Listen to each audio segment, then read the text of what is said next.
आप देख रहे हैं इंडिया न्यूज और आपके साथ मैं हूं अनुराग मुस्कान। आम आदमी पार्टी के नेता अरविंद केजरीवाल जब गुजरात गए थे तो नरेंद्र मोदी और बीजेपी के खिलाफ उनकी पार्टी ने जमीन आसमान सिर पर उठा लिया था। अब केजरीवाल वाराणसी जा रहे हैं, जिसे नरेंद्र मोदी ने अपनी नई रणनीतिक कर्म भूमि बनाया है। केजरीवाल सिर्फ मोदी को घेरने काशी जा रहे हैं, ये सबको पता है। केजरीवाल का कहना है कि वो वाराणसी की जनता से पूछकर ऐलान करेंगे कि मोदी को हराने के लिए मैदान।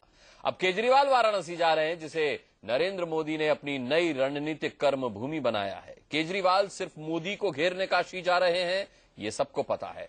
केजरीवाल का कहना है कि वो वाराणसी की जनता से पूछकर ऐलान करेंगे कि मोदी को हराने के लिए मैदान में कूदें या नहीं। ये बात और है कि केजरीवाल तो मोदी के खिलाफ मैदान में कूद ही चुके हैं। उन्होंने वाराणसी पहुंचने से पहले ही आरोप भी मढ़ दिया है कि बीजेपी वाले उन पर हमला करा सकते हैं। दिलचस्प बात यह है कि केजरीवाल और मोदी दोनों इन दिनों अपनों से परेशान हैं। अब यह सवाल बीच बहस में है कि क्या वाराणसी में मोदी को घेर पाएंगे केजरीवाल। 2014 की चुनावी रस्साकशी में काशी की जनता किसके साथ है?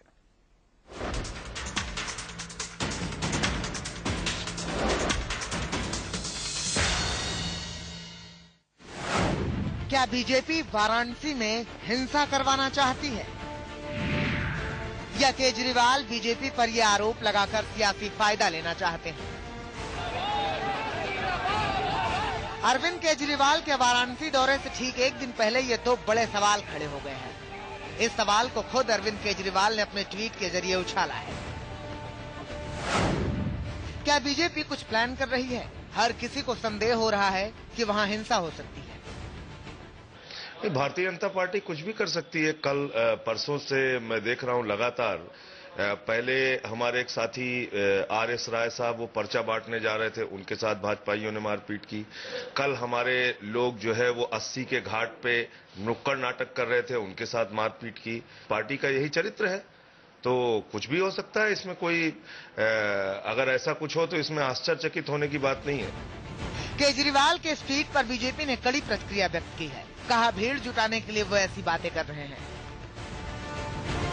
सिर्फ बीजेपी ही नहीं, बनारस की जनता और बीजेपी की विरोधी पार्टियां भी केजरीवाल के दावे को सियासी बता रहे हैं। ये सिर्फ खाली बस अपने आप को चर्चा में लाने के लिए एक झूठा आरोप है, झूठी योजना है। केजरीवाल ने जो कहा है वो सरासर गलत कहा है, और ऐसा इससे ज्यादा सभा बनारस में कई सभा हो चुकी है, और ये भीड़ को जुटाने के लिए और ये मिलीजुली साजिश के तहत ये अरविंद केजरीवाल अपने को हाईलाइट करने के लिए ये योजना बनाते हैं। वो सेंसेशनल पॉलिटिक्स है, उसको मैं अप्रूव नहीं करता। दरअसल पिछले कुछ दिनों से सोशल साइट पर इस तरह की चर्चा है कि मोदी को बदनाम करने के लिए वाराणसी में केजरीवाल खुद पर हमला करा सकते हैं। इसके अलावा जिस तरीके से फरीदाबाद केजरीवाल को काले झंडे दिखाए गए, योगेंद्र यादव पर उनकी ही पार्टी के कार्यकर्ता ने कालिख पोत दी। सोशल मीडिया पर आशुतोष को चांदनी चौक में खदेड़े जाने का वीडियो वायरल हो चुका है। इससे केजरीवाल डर गए हैं कि कहीं जनता उनका भी यही हाल न कर दे। केजरीवाल की रणनीति ये है कि अगर वाराणसी पे उनपे मारपीट जैसी कोई घटना हुई तो मोदी बदनाम होंगे, जिससे चुनावों में उन्हें इसका फायदा मिल जाएगा। सहयोगी संतोष झा के साथ शिवानी त्यागी, इंडिया न्यूज, नई दिल्ली। चले, इस पर बात करने के लिए हमारे साथ पैनल है। हमारे साथ वरिष्ठ पत्रकार अवधेश कुमार यहाँ स्टूडियो में मौजूद हैं। हमारे साथ कांग्रेस से राजीव त्यागी हैं। हमारे साथ संबित पात्रा हैं, डॉक्टर संबित पात्रा भारतीय जनता पार्टी से, और संदीप दुबे आम आदमी पार्टी से हमारे साथ हैं। और आप देख सकते हैं मेरी सहयोगी शीतल राजपूत जो इस वक्त वाराणसी में मौजूद हैं।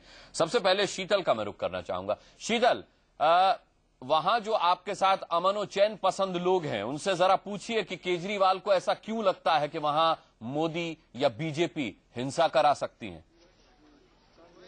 बिल्कुल, ये सवाल हम जरूर पूछेंगे। आज दिन भर भी हमने जनता की नब्ज से टोलने की कोशिश की है। मैं ये जानना चाहती हूँ कि अरविंद केजरीवाल ने ये आरोप लगाया है कि बीजेपी जो कल रैली वो करने वाले हैं उसमें हिंसा फैला सकती है, उन्हें इस चीज की आशंका है। ऐसा उनको क्यों लगता है और आपका क्या?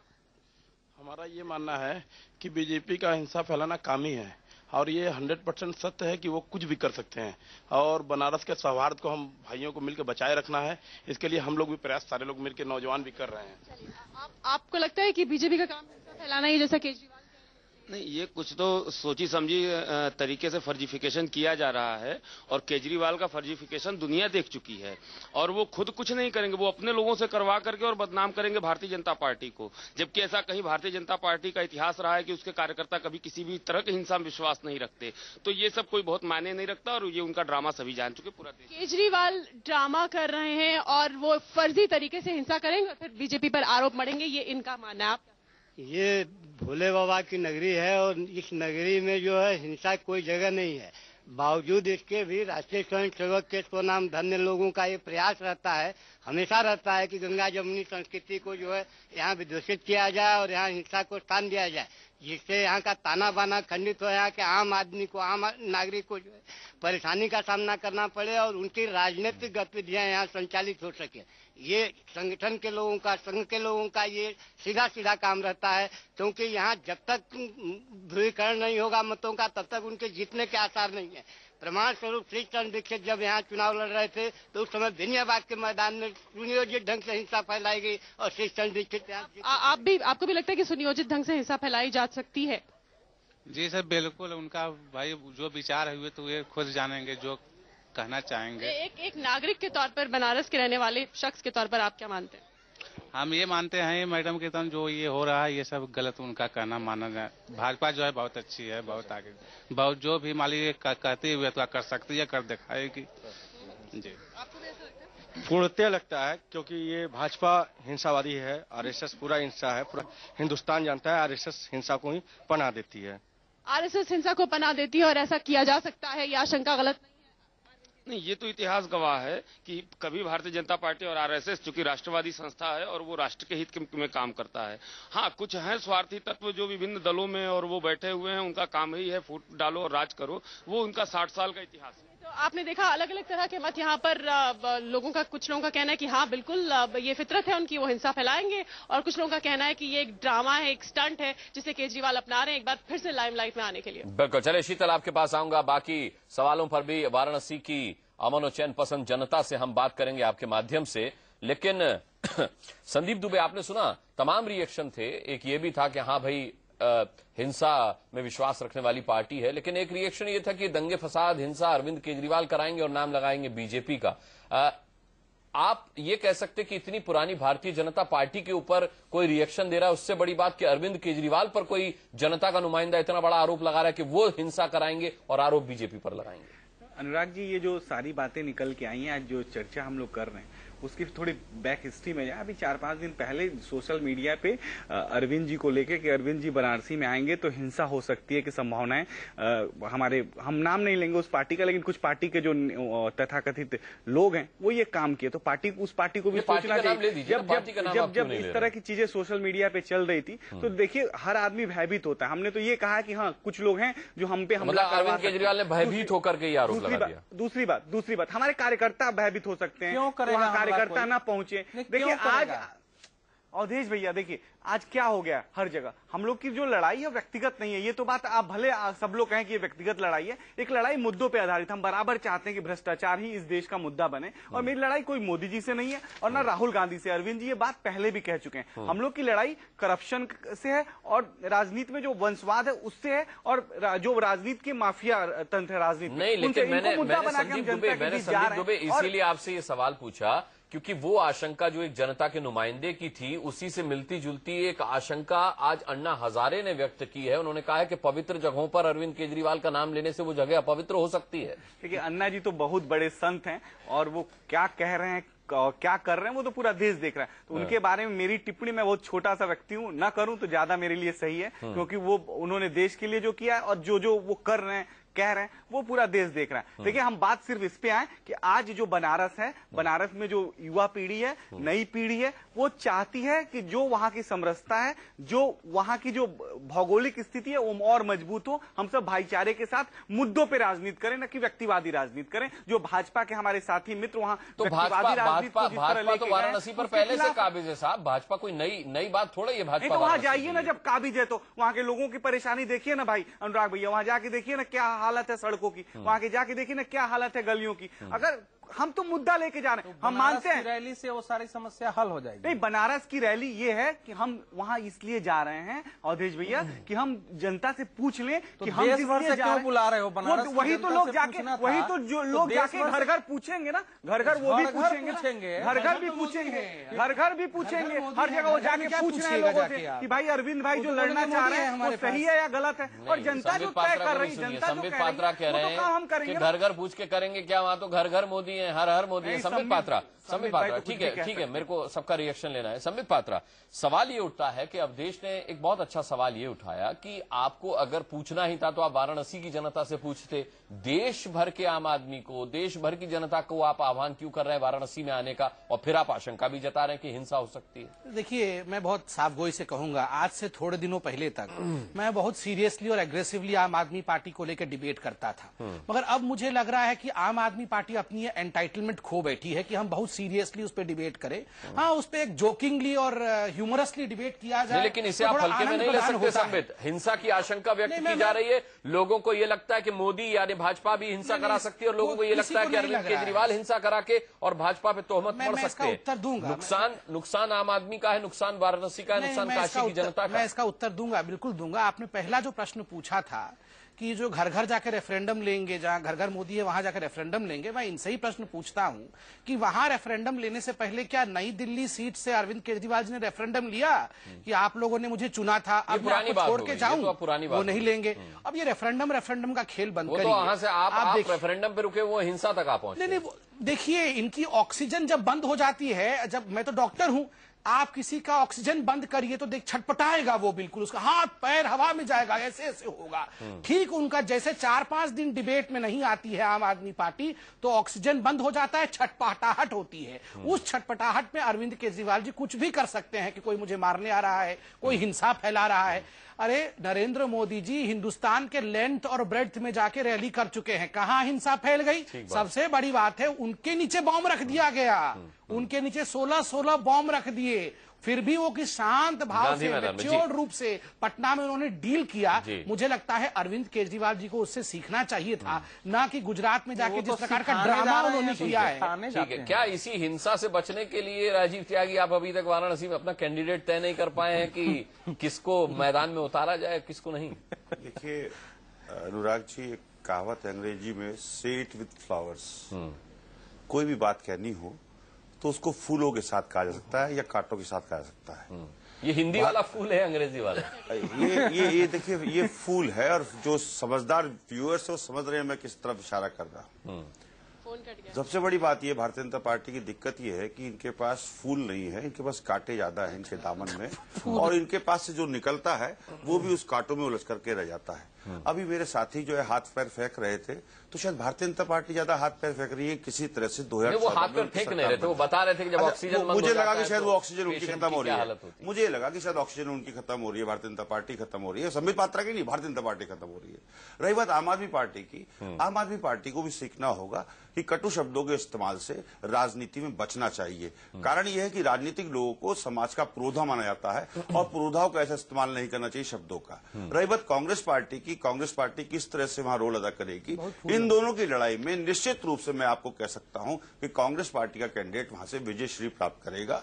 कांग्रेस, क्योंकि भारतीय, देखिए सबसे बड़ी बनारस को आपको समझना होगा, बनारस में विगत 10 साल से सांसद जो हैं वो भारतीय जनता पार्टी के हैं, 3 विधायक हैं भारतीय जनता पार्टी के वहां पर, और मेयर 15 साल से भारतीय जनता पार्टी के। ठीक है, तो बनारस का जो विकास होना चाहिए थे, जो भारतीय जनता पार्टी को करना चाहिए था, एक विजन डॉक्यूमेंट लेकर के, वो उन्होंने नहीं किया। चलिए, विकास क्या हुआ क्या नहीं, ये राजीव जी वहां की जनता। बनारस जो है, अनुराग जी एक बात कहना चाहूंगा, देखिए जिस तरह से दिल्ली हमारे देश की राजधानी है और बंबई हमारे देश की आर्थिक कैपिटल है, बनारस हमारी आत्मा है, काशी हमारी आत्मा है, और आत्मा इसलिए है कि वहाँ हिंदुत्व बसता है। आत्मा को आपने शरीर ही नहीं दिया अभी तक। देखिए कौन वहां से चुनाव लड़ेगा, सशरीर कौन वहां से उम्मीदवार होगा, ये नहीं बताया। लड़ तो रहे अरविंद केजरीवाल जी। देखिए संबित, में बीच में नहीं बोल रहा हूं, मैं तो अनुराग जी को प्लीज हिंट दे रहा था। अगर देखिए बेस्ट सीरियल, तीर बहुत जहर बुझा था संबित का, तीर बहुत जहर बुझा था। देखिए ऐसा है अनुराग जी, 89 के बाद से आज तक 25 साल से, विगत 25 साल से कांग्रेस पार्टी की सरकार उत्तर प्रदेश में नहीं है। बनारस को जो पर्यटन का दर्जा मिलना चाहिए था, वहां कबीर साहब की जन्मस्थली है, वहां पर आपका बौद्धों का सबसे बड़ा स्तूप सारनाथ में है, और हिंदुओं के लिए तो काशी नगरी में ये कहते हैं कि मृत्यु मिले तो मोक्ष को प्राप्त होता है व्यक्ति, तो शिव की नगरी है, भगवान शिव की नगरी है, तो वहां निश्चित रूप से और ज्यादा काम होना चाहिए था। विभिन्न सरकारों को 57 से लेकर आज तक और ज्यादा काम करना चाहिए। ठीक है, ये मैं मानता हूं। लेकिन चलिए मैं बनारस की जो गंगा जमुनी तहजीब है उसको दूषित करने का काम भारतीय जनता पार्टी कर सकती है, इसमें कोई संदेह नहीं। अवधेश, लेकिन ये जो हिंसा का पुट अरविंद केजरीवाल ने इसमें डाला है, ये वाकई बहुत उकसा देने वाला है। इससे असामाजिक तत्व सक्रिय हो सकते हैं। अरविंद केजरीवाल चाहते क्या है?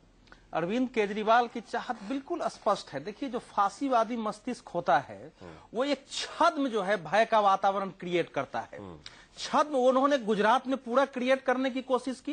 प्रतिदिन उनके बयान से लगता था कि आज हमला हो गया अरविंद केजरीवाल पर, आज हमला हो गया अरविंद केजरीवाल पर। सारी मीडिया सारा उधर खींचा, कहीं हमला नहीं हुआ। वो एक सभा में हुआ कि एक पत्थर आ गया है, पता नहीं पत्थर तो हालांकि चलाने का अभ्यास आम आदमी पार्टी नहीं किया हुआ है, क्योंकि ये बगल में जब संदीप बैठते हैं तो मैं देख लेता हूं पैकेट में कहीं पत्थर है तो नहीं। तो वो अब इसलिए वही स्थिति वो बनारस में करने की कोशिश है कि एक छद्म भय और आतंक का पहले से वातावरण बना के रखो। उसके परिणाम क्या होंगे पहले हुआ है, क्योंकि ये बगल में जब संदीप बैठते हैं तो मैं देख लेता हूं पैकेट में कहीं पत्थर है तो नहीं।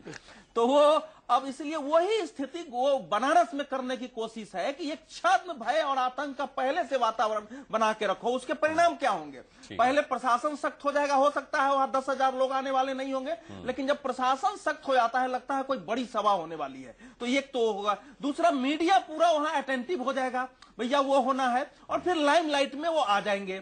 तो ये बिल्कुल इन दो कारणों से, और जो आम आदमी पार्टी का लक्ष्य है कि अरविंद केजरीवाल ही अकेले हैं जो मोदी को सीधी चुनौती दे सकते हैं, ये जो संदेश देना चाहते हैं, उसमें इस प्रकार का कि एक भय का वातावरण कि मोदी उनसे डर गए हैं, भारतीय जनता पार्टी डर गई है, कांग्रेस की कोई औकात नहीं है, समाजवादी पार्टी की कोई औकात नहीं है, केवल अरविंद केजरीवाल है। तो ये तीन उद्देश्य उनका है, जिसमें मुख्य उद्देश्य यही है कि वो ही सबसे बड़े योद्धा है, ये साबित तो करना चाहते हैं। ठीक है, मैं सीधे काशी का रुख करूंगा। वाराणसी से मेरी सहयोगी शीतल मेरे साथ लगातार बनी हुई है। शीतल, इस सबसे बड़ा सवाल कि इस रस्साकशी में काशी किसके साथ है? बिल्कुल, काशी की जनता से ये बात पूछते हैं। ये जो रस्साकशी चल रही है तमाम दलों के बीच, खासतौर से आम आदमी पार्टी के बीच में, बीजेपी के बीच में, नरेंद्र मोदी, अरविंद केजरीवाल, इसमें जो आम जनता किसके साथ? देखिए, हिंदुस्तान सिंध प्रांत, और सिंध प्रांत से एक संदेश बना है कि विश्व की सबसे प्राचीन नगरी काशी रही है, जो कि बाबा विश्वनाथ ने बसाई है। काशी की जनता किसी को भी स्वीकार कर सकती है, लेकिन मोदी को स्वीकार नहीं कर सकती है, क्योंकि मोदी ने काशी के सम्मान के साथ बहुत बड़ा खिलवाड़ किया है।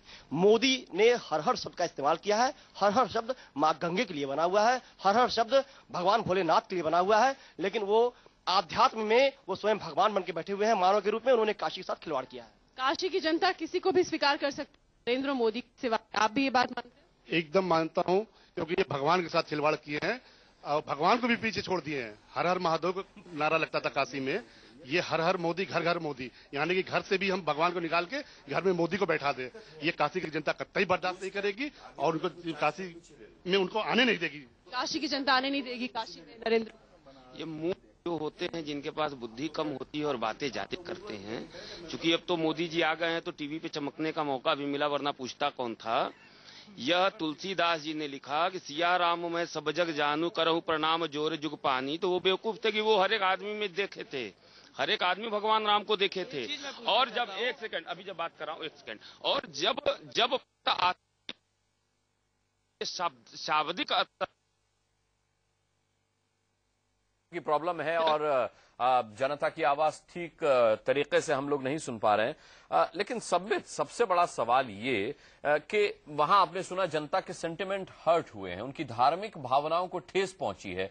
क्या आपको ऐसा लगता है कि अरविंद केजरीवाल इसका भी फायदा उठाएंगे? देखिए, जहां तक अरविंद केजरीवाल का विषय है, वो किसी चीज का भी फायदा उठा सकते हैं, मगर जहां तक वो हर हर मोदी और घर घर मोदी के विषय में है, मैं बता दूं कि नरेंद्र मोदी जी ने भी ट्वीट किया है कि इसका प्रयोग ना किया जाए। और मैंने आरंभ में भी कहा था कि ट्वीट की बात मत कीजिए, मुझे राजनाथ जी का भी ट्वीट याद आ रहा है। मैं बताता हूं, सबका उत्तर देता हूं।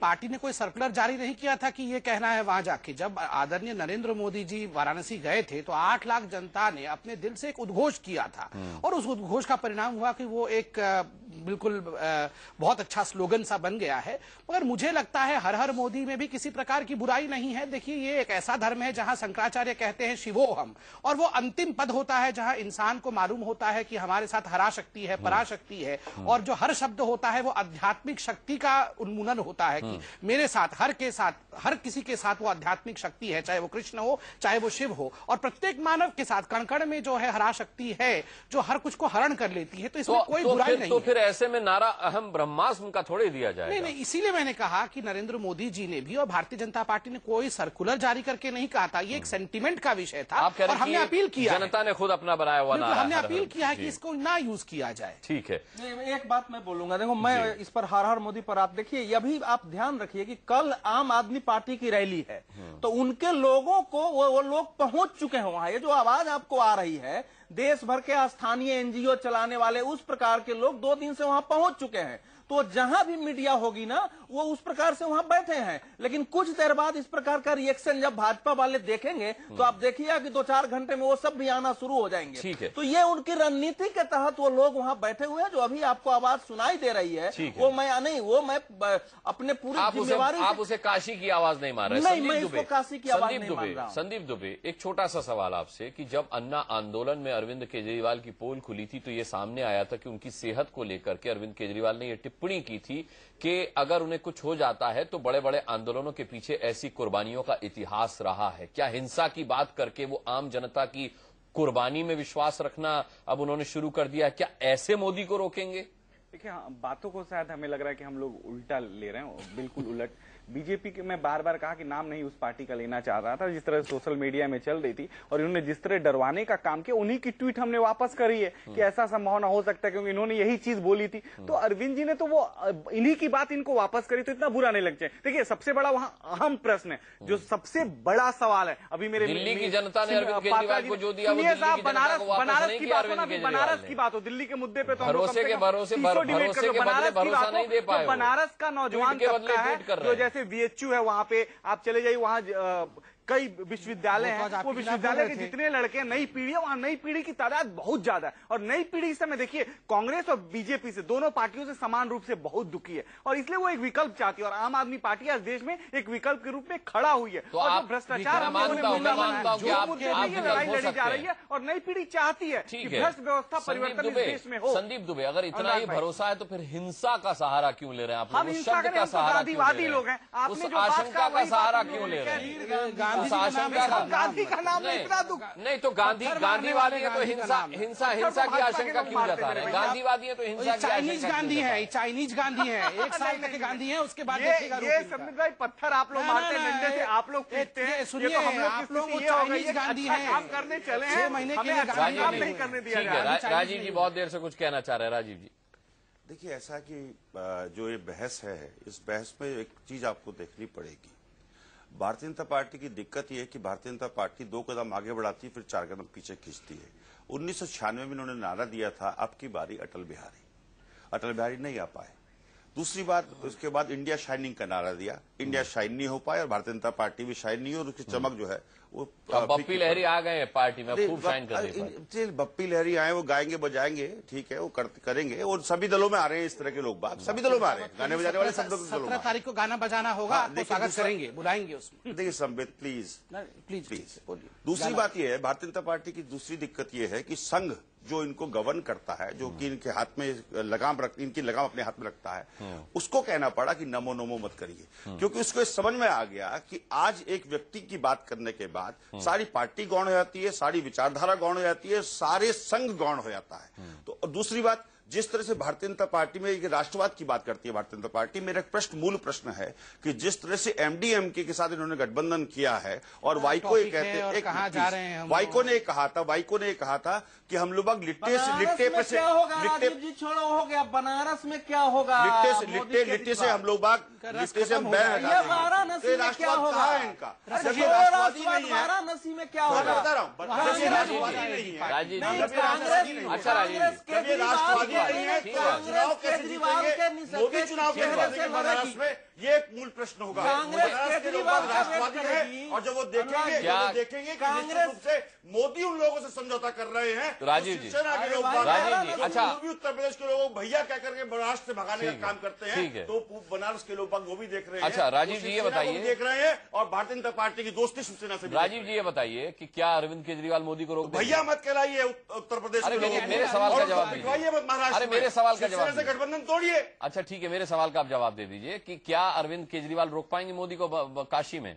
देखिए अरविंद केजरीवाल नहीं रोक पाएंगे, हाँ। कांग्रेस पार्टी रोकेगी मोदी को। तो कौन रोकेगा? आपका सिपे सालारा कौन होगा? क्या नॉमिनेशन कौन होगा मोदी के खिलाफ? अनुराग की नॉमिनेशन की डेट खत्म हो गई, या फिर झगड़ा चल रहा है कि घंटी बांधेगा कौन? कांग्रेस पार्टी में कोई झगड़ा, किसके गले में घंटी बंधेगी? कोई झगड़ा नहीं। कांग्रेस पार्टी, हम मोदी जी गले में घंटी हम बांधने का काम करेंगे। मोदी जी गले में घंटी बांध करके और उनके झूठों को बेनकाब करने का सवाल अच्छा था, उसका जवाब भी दे दीजिए कि क्या अरविंद केजरीवाल ही तो कांग्रेस के कैंडिडेट नहीं होंगे वाराणसी में मोदी के खिलाफ? अरविंद केजरीवाल जी के विचारधारा से कांग्रेस का कोई लेना देना नहीं, क्योंकि अरविंद केजरीवाल जी को देखना पड़ेगा जब वो एक उंगली दूसरे की तरफ करते तो तीन उंगली उनकी तरफ भी होती है। और जो उनके पास आज टीम और हाथ उन्होंने आपका पकड़ा हुआ है, उस टीम में वो भारतीय जनता पार्टी कमल भी लेते हैं कभी कभी, और कमल लेकर के कभी कभी उसको खिलाने का काम भी करते हैं, जो उन्होंने दिल्ली में करने की कोशिश की लेकिन उस फ्लॉप हुए। अच्छा उसका पटकथा लेखक, एक सेकंड बोलना चाहता हूँ। पटकथा लेखक अवधेश जी, एक ही बात अवधेश जी आपने जो सवाल पूछा, मुझे तो लगता है कि जब आप चैनल पे बैठते हो आप कहीं ना कहीं भारतीय जनता पार्टी की पटकथा लेकर के आते हो और उसको पढ़ देते हो पूरी। व्यक्तिगत नहीं, जब आप पे आरोप लगे आप करें तो लीला, दूसरा करे तो पाप। कांग्रेस का पक्ष लगू, जब आप करें तो लीला, दूसरा करे तो पाप, ऐसा नहीं होगा। मैं आपको अक्सर देखता हूँ, आप पटकथा लेकर आते हो, पूरा एक खाका खींच के लाते हो और भारतीय जनता पार्टी को सुना जाते हो। मैं पूछ रहा हूँ पटकथा कौन लिख रहा है? शुरू में पटकथा उनकी संघ ने लिखी, शुरू में पटकथा उनकी संघ ने कांग्रेस लिख रही है। पहली बार 30 सेकंड मांग रहे संदीप दुबे। आप अवधेश भैया प्लीज, मैं पूरे देश के लोगों से एक ही बात कहूंगा कि अरविंद के हिम्मत को सराहो, हम राज बनो, उसमें दीप जलाइए नादियों के। शीतल, कोई 70-80 लोग आपके साथ हैं जिनसे आप बात कर रही हैं। सुनिए शीतल को सुन लीजिए, प्रमाण पत्र सुनिए। अच्छा आप प्रोग्राम के बाद लड़ लीजिएगा, ये आपत्तिजनक है। बाहर स्टूडियो के बाहर अपने लिए ठीक है ये सब अवधेश ये सब स्टूडियो के बाहर करिएगा। शीतल आप काशी, ठीक है कोई बात नहीं, अक्सर मैं आप काशी, ठीक है बोल रहे हैं, नहीं मैं आपको इजाजत देता हूँ सर। अरे नहीं शीतल को भी नहीं अवधेश डिबेट सफर करती है। नहीं ठीक है अब छोड़ दीजिए आपने अपनी बात कह ली। शीतल आप काशी में घूम रही हैं, दिन भर आप लोगों से, जनता से मिलती हैं, काशी के लोग जो वहां अड़ीबाजी करते हैं उनसे भी आपकी बात होती है। आपको क्या लगता है इस बार क्या अरविंद केजरीवाल मोदी को रोक पाएंगे? देखिए जहां तक अरविंद केजरीवाल के मोदी को रोकने की बात है तो जरूरी है कि हम ये जाने कि वो आशंकित क्यों हैं कि भारतीय जनता पार्टी हिंसा करेगी या कुछ बवाल खड़ा करेगी, क्योंकि उन्हें कहीं ना कहीं डर है कि शायद इतनी मास बेस उनकी यहाँ पर नहीं है और एक कड़ी टक्कर जो है वो उन्हें नरेंद्र मोदी से मिलने वाली है। और कहीं ना कहीं बीजेपी या कोई अगर लोग ये कहते हैं कि वो खामखा ऐसा माहौल क्रिएट करना चाहते हैं, हम ये नहीं कह रहे कि वो ऐसा माहौल क्रिएट करना चाहते हैं, लेकिन कहीं ना कहीं इस बात में कहीं थोड़ी बहुत सच्चाई नजर आती है, क्योंकि कहीं ना वो आशंकित हैं बीजेपी से और नरेंद्र मोदी से भी, नरेंद्र मोदी के कद से भी। यहाँ की जनता से ही जान लेते हैं क्या अरविंद केजरीवाल टक्कर दे पाएंगे नरेंद्र मोदी को या डरे हुए हैं, आशंकित हैं उनसे, इसलिए ये बयान जो बार बार हम उनके खेमे से सुनते हैं। अरविंद केजरीवाल जो बयान दे रहे हैं, भारतीय जनता पार्टी का इतिहास यही रहा है और खास तौर से नरेंद्र मोदी, क्योंकि भारतीय जनता पार्टी की पहचान ही दंगा है, चाहे वो बाबरी मस्जिद का दंगा रहा हो या गुजरात। आप मेरे सवाल से बता रहे हैं जी, आप बताइए। जी बिल्कुल, अरविंद केजरीवाल एकदम टकरा जाएंगे, पूरी तरीके से टकरा कर चूर चूर हो जाएंगे और वो कहीं भी नहीं टिकते हैं मोदी जी के आगे। ऐसा क्यों लगता है? हाँ बिल्कुल, ये ऐसा इसलिए लगता है क्योंकि वो दिल्ली के जनता के साथ पूरी तरीके से छलावा किए हैं। जिस जनता को उन्होंने पानी बिजली के मुद्दों पर मिला जुला रिएक्शन है और इसी सेंटिमेंट्स का फायदा अरविंद केजरीवाल उठाना चाहते हैं, मोदी उठाना चाहते हैं। कांग्रेस ने तो खैर अभी अपना कैंडिडेट घोषित नहीं किया। बहरहाल सियासी रस्साकशी में काशी किसके साथ है, ये खुद काशी को डिसाइड करना है, उसे फैसला लेना है। मोदी, अरविंद केजरीवाल या फिर कोई और। बहरहाल बीच बहस में सभी का जुड़ने के लिए बहुत बहुत धन्यवाद करना चाहेंगे। और कल की रैली हम देखेंगे काशी में मोदी के खिलाफ जो अरविंद केजरीवाल कर रहे हैं वो किस रंग में रंगती है उनकी। बहुत बहुत धन्यवाद सभी का। हम अब सीधे किस्सा कुर्सी का के लिए रुख करेंगे। मेरे सहयोगी राशिद हाशमी इस वक्त मेरठ में है। मेरठ की जनता, मेरठ के नुमाइंदे उनके साथ हैं। Over to you Rashid.